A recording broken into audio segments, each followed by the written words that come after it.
嗨，这里是 Dimi Studio。那我们今天要来开箱4把来自 Eastop 东方鼎的半音阶口琴。那前阵子我到韩国演出的时候，刚好有遇到这个孔总以及 Dream。那我们在吃饭的时候就有分享到，彼此在各地推广口琴以及教学的心得。那当我回到台湾之后，Dream 就联系我说，他们有设计几款这个半音阶口琴，是为了初学者的。好，那希望可以寄送给我，然后我可以给他们一些回馈。好，那我也可以顺手把它拍成影片，记录一下。好，那我们今天就来开箱这4把半音阶口琴哈。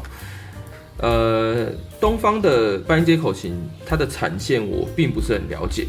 那我也是第一次使用他们的口琴，好，所以我暂时先不去查它的价钱，也不知道它是为了什么样族群去设计的，所以我们就一把一把来开箱，然后体验。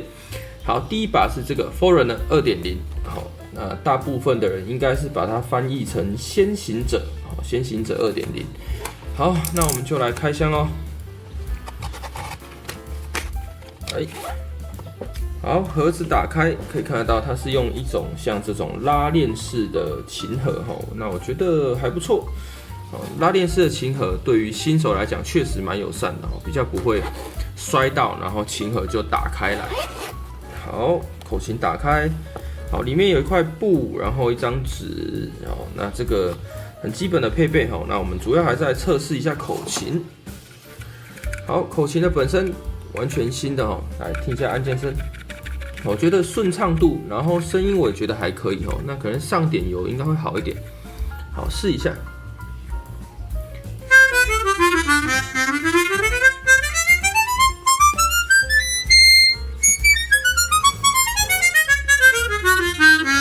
好，这一把是这个没有胶片的半音阶，所以它声音听起来会比较虚一点，就有点漏气的感觉。好，快速给大家看一下外观。这是上盖板的部分，然后下盖板，好，下盖板，然后后面的字样，好 ，Eastop， 好。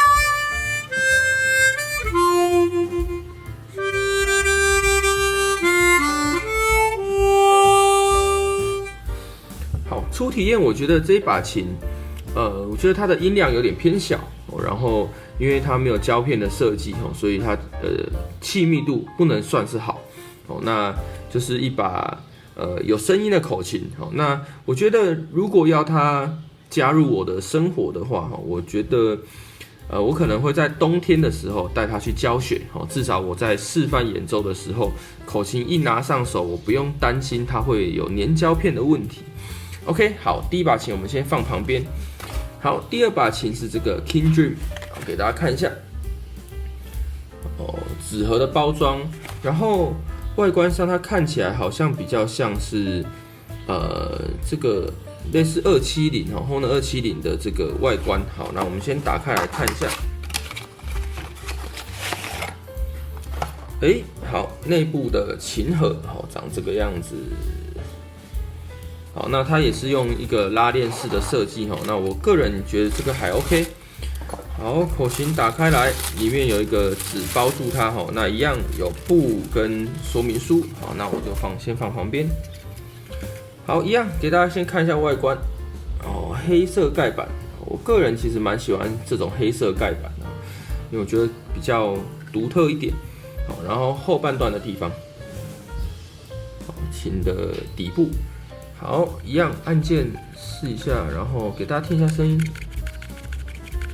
这个按键声稍微小一点，但一样不到非常顺，所以我觉得需要使用的话，还是要上个油哈。好，试一下。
这把琴呢、我觉得它的主要的问题还是在，就是它的按键开箱的这个初体验还是太慢了，它会有一个弹回来会有一点慢，就是会有一点两段式的这种感觉，然后这把琴吹起来是有胶片的，我们确认一下，它确实是有胶片的，然后气密度我也觉得还好，就是没有到我所认知我觉得 OK 的气密度。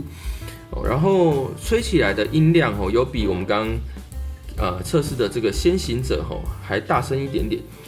然后手感的话，我觉得它在琴身后半段的处理，我觉得没有到很细致，所以就是会有一点点卡到我的虎口，手的虎口的这种感觉。当然，如果你握后半段的握底部这个地方的话是没有问题的，但是因为12孔口琴，我比较习惯握在角落的地方，所以会有一点点不顺手。然后盖板的话，我觉得摸起来质感也都还可以，就是一个初学琴该有的样子。然后间距有一点小，所以刚刚在做一些比较大音量的断音的时候，会觉得声音塞住了，所以这个也是需要调。如果我们需要大量使用它的话，好，那我们先不拆，我们就继续往下一把开。好，接下来应该是他们最近发表的这个梦想者 2.0， 好，给大家看一下。然后它的盒装的另外一面是白色的，好，白色的。那我拿到的应该是黑色的版本，是这一把黑色的版本。好，那我们就开箱。哇，很贴心哦，里面有一个零件盒，小小的零件盒，里面有很多零件，供你替换哈。好，然后口琴拿出来，外观是类似这种眼镜盒的设计，眼镜盒的设计。好，打开来，好，一样有布说明书，然后口琴的本身，好，给大家看一下口琴的样子。它在左上角印有字样，然后底部一样有 E-Stop 的字样。那吹嘴的部分它用的是镀金的吹嘴，金色的吹嘴。然后按键有明显比前2把还滑顺哦，我觉得这状况还不错，给大家听一下。就是按键声音很小，然后明显的比较滑顺，它应该是有做比较好的加工处理。好，我们来体验一下。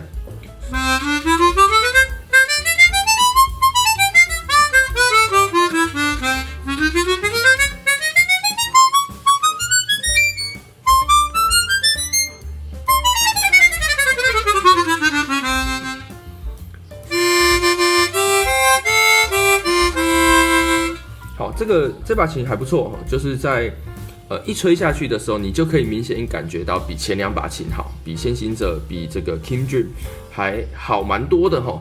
而且它的回馈，我觉得也算是在入门级的口琴里面算是蛮自然的。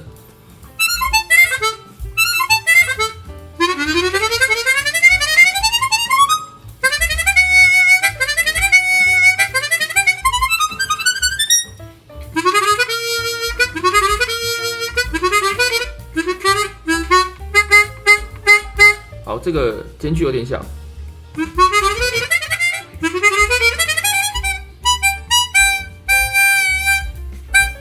这也是间距有点小。这个收这个音啊，瞬间音量灌进去的时候，它会音准会明显偏低哦。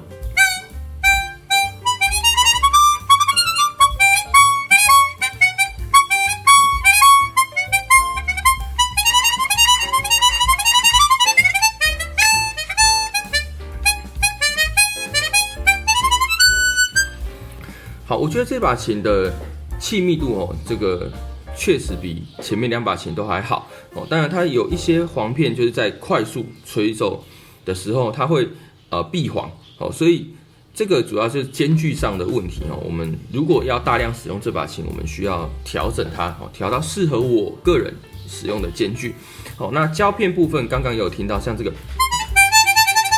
拉的这个胶片声，它在非常快速的交替下，它会来不及盖回去，所以就会有啪啪啪的这个声音。然后我记得中间的低音部分有这个收，它也是有闭簧，中间也是。所以他们有几个簧片的间距不是很平均，但我觉得可以调。那对于我来说，一把琴值不值得继续讨论它的音色或者是演奏性，它必须要先满足一个条件，就是它的气密度要好。当口琴的气密度到达一定的水准之上之后，我们才有办法去调整它，去评论它的音色，评论它的操控性。主要是因为如果它气密度不好，它的气吹进去10分，但是它只有5分作用在簧片或者是这把口琴里面，那剩下5分浪费掉，那这些东西就不值得讨论，因为这个漏气的琴它就是没办法很忠实的反映出你吹进去的气息以及你嘴腔的变化。所以如果要我使用一把琴并且长时间的拥有它的话，我觉得气密度一定是我的首要考量。那我觉得这一把梦想者 2.0 的目前的气密度就是我可以接受的。那如果需要再调整的话，我觉得这一把是明显比前面2把琴更值得去调整的。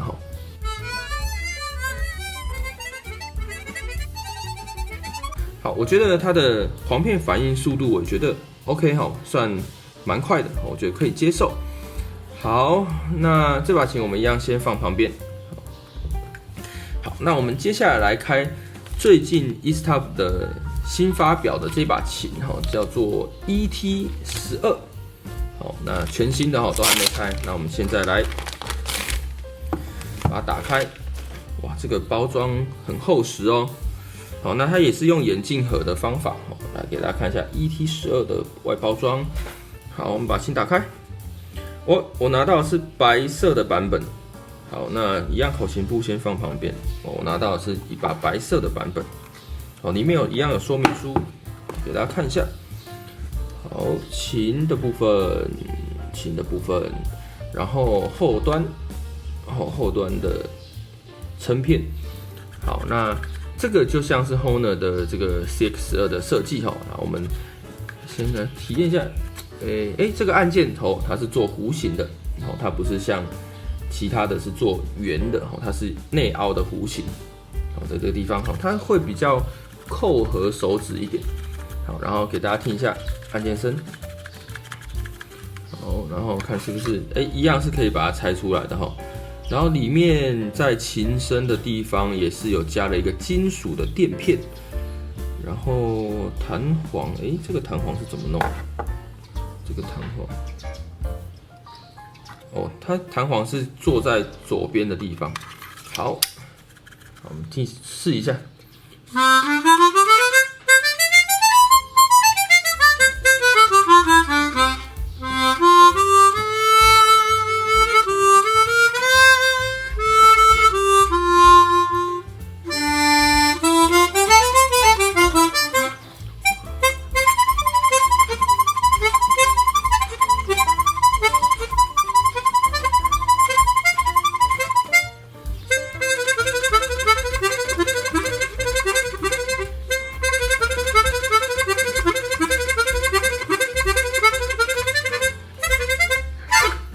我觉得这个蛮顺的哦。这把琴状况蛮好的。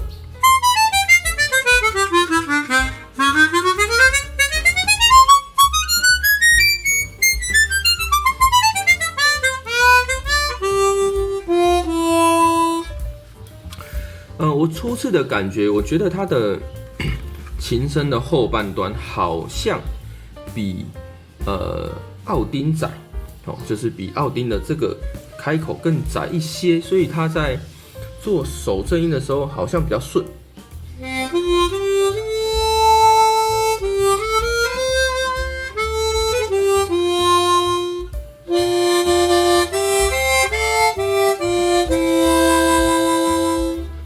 然后它的吹嘴的部分也有做一点斜坡，就不是像是圆形的这种圆弧形的吹嘴，所以它有做一点斜斜的往上。好，然后我觉得现在感觉上比较不满意的应该是按键，我觉得按键速度有一点点慢。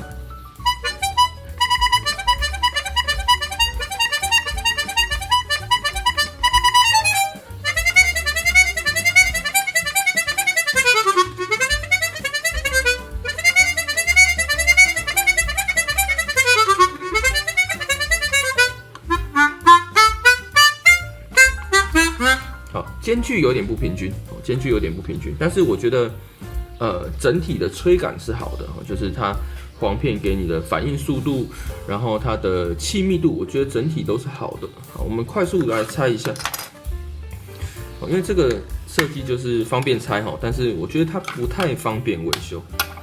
哇，它连琴身都是这个白色的，哇，这么酷。好，给大家看一下。琴身的部分，它是白色的，然后它中间有放了一片这个金属的垫片，这个跟奥丁是一样的，然后弹簧也是坐在左手边，然后确实，我们看内部的话，它的簧片的间距是不平均的，好，这个如果要长期使用的话，我觉得也是需要调整。好，我们先把它装回去，等到我们有时间再来，慢慢的把它调整好。好，先装回去。好，我们今天开箱了4把口琴，如果这4把口琴要我推荐，就是在我不知道价位的情况下，就是我也没有特别去查，那这几把口琴要我推荐给初学者，而且是我觉得是堪用可以吹的话，我会建议大家可以买这个 ET12，还有这一把梦想者 2.0，我觉得这2把琴的状况是比较好的，就是气密度、簧片的反应，然后音色我也觉得不差，就是初学者该有的音色。